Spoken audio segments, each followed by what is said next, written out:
Crowds of fans converge at Comic-Con International in San Diego to see their favorite superheroes. One year, they got to meet a real-life hero, Congressman John Lewis. Lewis is a legend of the civil rights movement who has fought for justice his whole life. He's faced angry mobs, he's gotten arrested, but he's never resorted to violence, and he's never given up. At the age of 72, he wanted young people to hear his story, so he wrote a graphic novel memoir called March. Lewis's march started when he was a shy kid growing up poor on a farm in Alabama. Segregation was the law of the land in the South in the 1940s and 50s. Blacks and whites were kept separate everywhere, in movie theaters, restaurants, and at school. Black schools were supposed to be separate but equal, but to Lewis, the contrast was clear. Elementary school was a one-room schoolhouse. It had the hand-me-down books, dilapidated school building, overcrowded classroom, and I was bused long distances past a nice white school. So it was not equal. It was separate, and it was unequal.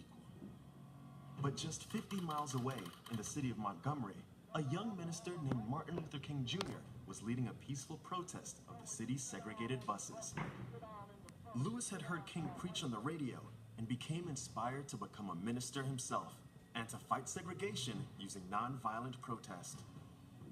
Lewis moved to Nashville for college. There, in 1960, he and other young students decided to stage sit-ins at the whites-only lunch counters located in downtown Nashville's department stores. The plan was to sit politely, refusing to leave when they were denied service.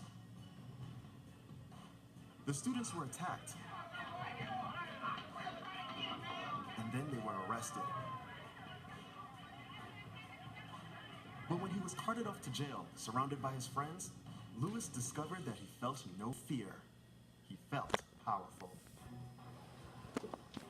After 3 months of sit-ins, the students marched to City Hall, where the mayor promised to integrate the lunch counters. Non-violence had won, but Lewis's march had just begun. He marched with thousands in the March on Washington and spoke to the crowd before King gave his famous "I Have a Dream" speech.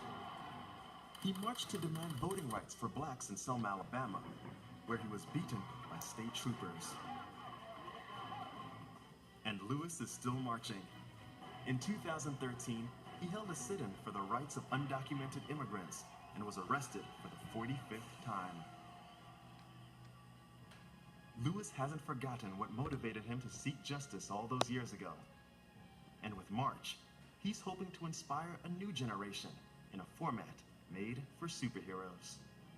We're trying to say to young people and people not so young, you too can do it. You too can speak up and speak out. You too can make this country and this world a better place. You have the power to do it.